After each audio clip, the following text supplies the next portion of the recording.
Hello and welcome to Faith Speaks here on WICX 102.7, Hope FM, Catholic Radio, and around town here in the Concord Heights. I'm your host, Dick Patten, and what a cold, windy day. And it's the last of January, but I think it's also March, because the March winds are terrible out there. But anyhow, I'm here with a real good friend, and I'm so happy to have him back. And talking about the Reverend David Richardson, who hails in the town of Webster, but he used to work here in Concord over on Airport Road, and he is with the American Bible Society, a Bible or whatever it is. The New Hampshire Bible Society. New Hampshire Bible Society. Right. And unbeknownst to me, Ed Mullen, who is part of Immaculate Heart of Mary Church, was on the board of directors for him and hired him. That's right. In fact, I stopped in to say hello to him before we started today. So Jeez. Ed is still on the board. He serves as our treasurer. Yeah. And so I'd like to keep the treasurer happy. Was he glad to see you? I think so. Yeah. Generally, yeah. Now that I've moved out the office to Webster, we don't see each other that much, and so it's good to touch base with him. He does a really good job for us. Well, I don't know about you, but it's darn cold here in the Heights here. Boy, Webster's got to be even colder. Webster is cold, and the church is on the top of Courser Hill in Webster, where I live. I've lived my whole life there on Courser Hill, and there's nothing between us and Canada, so it's windy. No, wait a minute now. You got me lost a little bit. When we went to Dot Haskins' funeral, you were there. Yes. Is that Courser Hill? That's Courser Hill. That's what they call Courser Hill? Yep. So where is the cemetery out there where she's buried? Well, it's just around the corner. You can see it from the second floor of the church. As I come out right to Salisbury or left to Webster? Left. Take a left, and then an immediate... Left to Webster. Yes, and then an immediate left. Immediate left. 50 yards from that left, you take another left in the cemetery. So we don't go over the bridge over there, over Blackwater or whatever it is. No. Wow. No, it's. I play a lot of golf, so I tell people from my yard to the cemetery, it's about a 5-iron. So it's not very far at all. Oh my! I didn't know I was sitting here with Arnold Palmer. Well, that's okay. My goodness. Yeah, gracious. well, Arnold and I are like this. Yeah, I know. Too many stories to tell you about Arnold Palmer. Yeah, so. Well, at least he's up there, and you're still here with us. Right. So. That's right. But anyhow, it's good to have you here, and it doesn't seem possible that we are coming the end of January. I mean, it seems like years ago, January was almost like 2 months. And now I notice, in a way, that it seems to go a little bit faster now. I don't know why, but sometimes when I was in school or if I was working, January was like 2 months into one and not, it was dead. I mean, it was like from January 1st to the 31st, it was like 2 months in there. Well, it's a tough season, especially after the holidays where everything is going on. Oh, yeah. So much happening. And, but I'll be honest, the older I get, the faster everything goes. Oh, Everything seems to go so much quicker. But I think January does seem to drag on because there's not a whole lot going on. If you don't stay active, it's an awfully long month. Well, you figure, too, is that I'm not a snowbird, and so I don't head off to Florida or Arizona after the holidays. And you're right, after January 1st, it's what they call the winter blues, the winter blahs, and you used to be snowstorm after snowstorm after snowstorm, and you'd just stay indoors and wouldn't go anywhere unless you were working. And, but now here we are looking at Valentine's coming up in a matter of a couple of weeks. Not that far away. Yeah. And then all of a sudden after that, St. Patrick's Day, we don't bother with Washington's birthday anymore. It used to be separate from President's Day. People who walked up to me and said, Lent is a Catholic ritual and we shouldn't be doing it. And I kind of laughed. I said, my answer is we're all Catholic with a little c. Mm-hmm. And that churches should never miss an opportunity to hold a Lenten service. And I find it one of the more moving. For me, it's a second only to a Monday, Thursday, or Holy Thursday service. And so I had a professor in seminary who said, never miss the opportunity to say to everybody, from dust you came, to dust you shall return.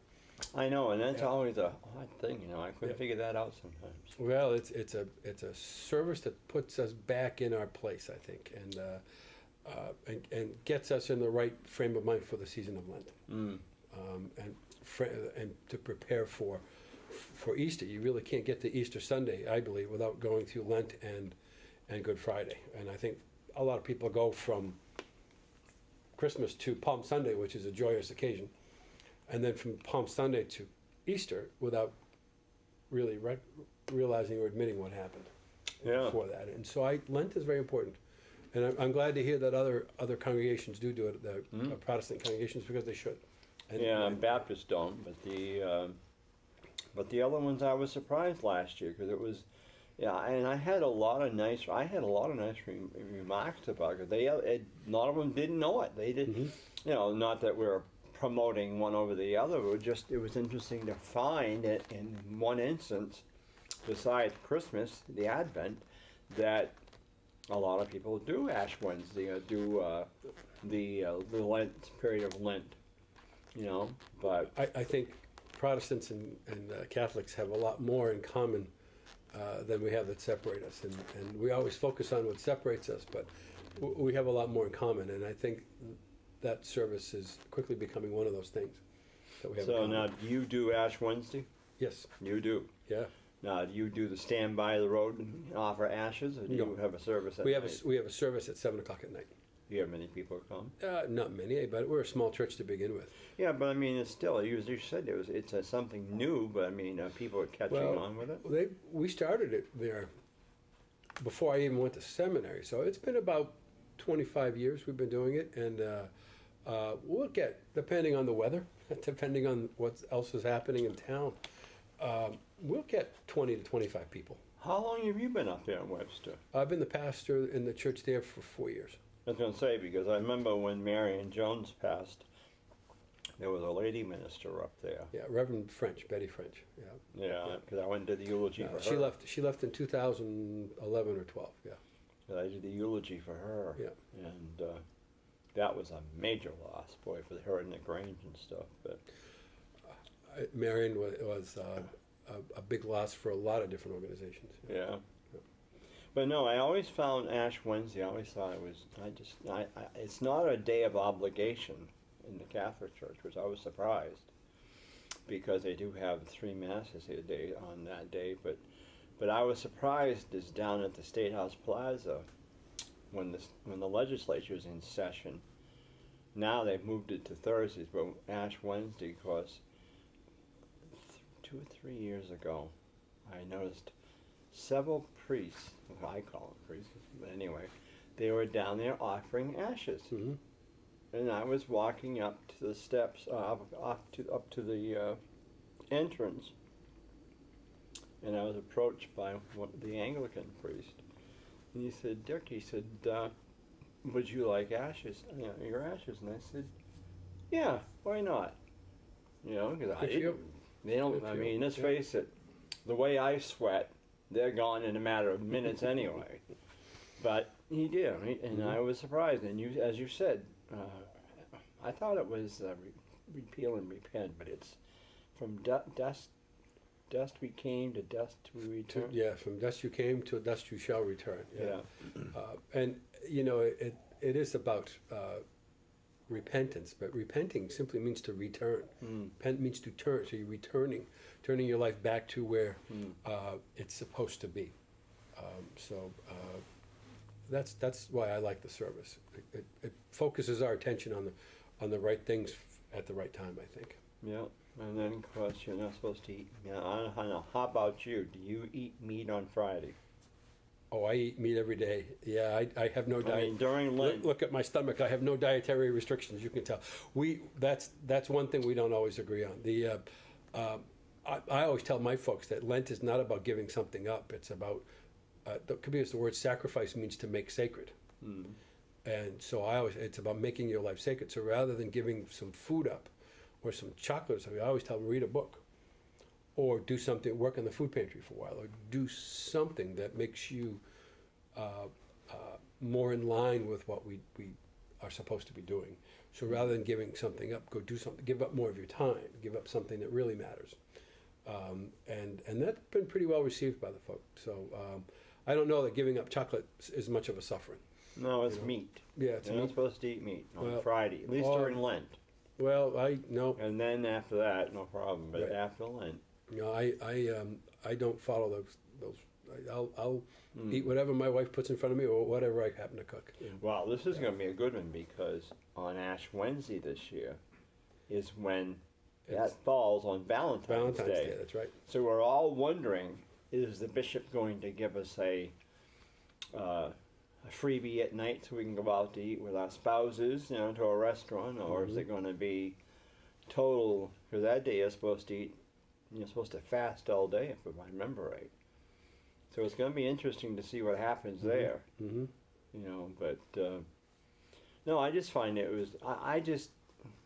I always saw it on the calendar. I never understood what it was because I was Protestant. Right. And then when I got married, and a year later I changed over. But I always wondered what it meant. And then Monday, Thursday is another one. I always wondered, what's Monday, Thursday? I don't understand that. What is Monday? Monday is, you know how people like to shorten words? Yeah. And especially the more words have been out there. Monday is a shortening of, and Monday, Thursday is from mandatum novum. It's from the new commandment that Jesus gave the disciples to love God, love your neighbor, and love yourself. So that's been shortened from mandatum novum to Monday, Thursday.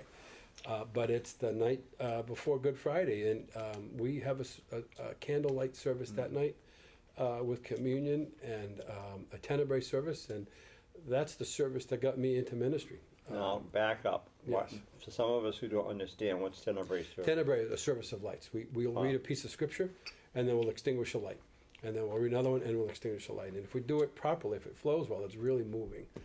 And we'll get, again, 25, 30 people there. So you don't wash feet? You don't wash people's feet? No, not that. I know some who do. I've seen it, but that's not something I do. I've had it done twice here to me in the last 2 years, and I found it very moving. I didn't do it because I got drafted. Because some people, no. But I did it because I did in honor of my dad, who passed away a couple of years ago. But I just found it very very humble. Yeah, when I was at the church, but not as the pastor, but just attending, we had a foot washing service, and it was, for the person who did it, it was very moving. But but that's not something that we've done since I've been there. There are lots of things we could do that we don't. It's a lot of it's a matter of time, a matter of what we do, what we take out. But the tenebrae service the Monday Thursday service, it's pretty standard, pretty traditional of what we do, and I like I said, it's the service that got me to think about going to seminary. When the pastor there read the scripture, "Don't look for Jesus among the dead when he is truly among the living," that made a whole lot of sense to me, and told me to look forward and not back. So we'll always have a Monday Thursday service as well. This is why I was interested in meeting you, because when I went to Dot's funeral up and they did the eulogy, and afterwards I got to meet you briefly, and the more I started to learn more about you, I said, you're a very interesting young man, as far as I'm concerned, and for you, I'm not saying you're old, because you're not. I'll be 62 this year. That's not young. Well, I'm 65. I'll be 66, so I'm ahead of you. But for you though, at that age, though, to all of a sudden, because you were in police work for a year up to Laconia. Yeah. Then you're up to Plymouth State College in security, right? Or police? 8 years total in that profession. Yeah. Did you have arrest powers up there? Oh, sure did. You did. Oh yeah, yeah. We carried guns. We wore badges. We were sworn in the town of Plymouth. It was quite an experience to go to school with kids in the classroom, and then students in the classroom, and then be the police officer at night on the campus was you had to learn how to live in a community and do your job in a community. So that would take you back to what, late 30s or mid 30s when you were up there? Oh no, I finished at Plymouth when I was when I was 28. Oh. Yeah, so I started there in my undergraduate work. And then you went to Laconia. Did a year in Laconia, and then I went back to Plymouth State to finish up. I got my MBA there, so I worked on the campus police department. I got my tuition free, being a college employee. So I tell a kind of a bit of an inside joke that Plymouth State College was the best 10 years of my life, and the joke for me is that it was the best 10 years because it was. I'm in the middle of my best 10 years, but it was 10 years, 74 to 84. I was at Plymouth State. Yeah. Gosh, I started dispatching in 74. Yeah. I was in it for 30 years, and I miss it. I really do, but I can tell you right now, I would never go back to it because much as I wouldn't mind, back when I started, it was all pen and pencil and typewriter and that stuff. We had no computers. Right. We had no spot system and all this jazz, and now, I mean, they've got we did have the microfiche, but we could look up plate numbers and things, but that was so antiquated. Yeah. I know in Plymouth, the local dispatch was at the fire station, and I would always go up and get in the microfiche to look at, I'd forgotten that, to look at license plates and look at that kind of thing. And when I was in Laconia, every once in a while I had to do dispatch, like a Sunday morning when they couldn't find somebody, but not very often. It can be pretty hectic work. It is, and we dispatched. I was at Merrimack County, and we had 14 towns at that time. Well, you did Webster when I was. We did Webster. When I was part-time in Webster, yeah. We had Webster, Salisbury, Canterbury, Boscawen, Henniker, Hopkins, Pittsfield 7, Loudon 8, Epsom 9, Dunbarton 10, and they left and went to Bow. I had Allenstown first year, then they left and went to Hooksett. Who else was over there? Well, they were. We did. You had quite a territory, yeah. You had quite an area. And I enjoyed it. Yeah. I mean, I had the dumpy shifts, and then I had the midnight to 8, which wasn't bad. Yeah. I used to laugh because, well, I shouldn't laugh, but I had several people in Salisbury and Webster and Pittsfield who would say that until they heard my voice come on the radio at night, they couldn't go to bed. Because once they went to bed, once they heard my voice, they felt safe. And I thought that was quite a tribute. Because Salisbury at that time was on the red phone system, and sometimes the blue phone system, but they, gosh forbid, if there was an emergency, medical emergency, you'd call the red phone, and you'd wait for them to pick up the phones, and you'd give the message out, then you'd sit there and wait, and you'd hear them say, "You on there, Dot? Yeah. You on there, so-and-so? Yeah. You on there, Martha? Yeah." And there was quite a battle that they didn't want to go into Central Fire Alarm. Well, they did eventually, and then of course they just got rid of their police department, which was stupid. But no, I picture you as somebody that I wouldn't want to monkey around with. I can tell you, I picture you being a little bit of a. I don't think you're afraid of a tussle. No, well, I've had a few. I got scars. I had as anybody in the profession. I'm not special about it. I always joke around that back when I was doing it, we were Barney Fife, and nowadays they have to be much more professional. But we had some tussles. I had a guy try to run me over with his car twice, and he didn't try a third time. We didn't let him get I'm sure. So yeah, it was that was as much of an education as any class I took in school. Wow. No question about it. Yeah, I mean, I can picture you right now. I say, oh man, I wouldn't want to get in the ring with them. Well, I didn't lose too many times. I'm not bragging. I did lose a few times, but that's why you have other guys there with you. you know, and you have to be smart. Not, I always thought I worked smarter than and not tougher. And but I enjoyed it. I worked with some of the best guys. I learned a lot from the officers, most of them, and I really enjoyed. I enjoyed that work. Not as much as the work I enjoy now, though. I really do. Serving a church as a pastor is such a privilege. Well, that's what I said, because that day I was up there and I looked at you and listened to you talking, and I was really inspired by you, and I said, you know, I really want to get to know this guy, because I just felt that you had a lot going there, and I just, you know, not knowing who you were very outgoing, and just very friendly, and then I felt bad the day that you were supposed to come on that morning, that day, and you were very upset, and I thought, oh, something's going on. But anyway, I'm just glad you're back, and you know, I'm getting ready for a busy season coming up with that, with Lent and then Easter. Right. Easter's you know, there's no Christmas without Easter. I know. So there's no other holy days without Easter. So that is the high holy week of our churches. And so do you go into Pentecost after a while? I mean, you have the Easter. Yeah, we follow pretty much the same calendar. The lectionary in our church calendar is pretty much the same as the Catholic Church. There are a few differences. Yeah. Few differences. There, you know, you have. Well, the sacraments aren't really following the calendar, but you have 7 sacraments. We have 2. So if I met you on the street or met you at the hospital or something, would you have the collar on? I don't wear the collar. I could. I don't. A lot of my. Why don't you?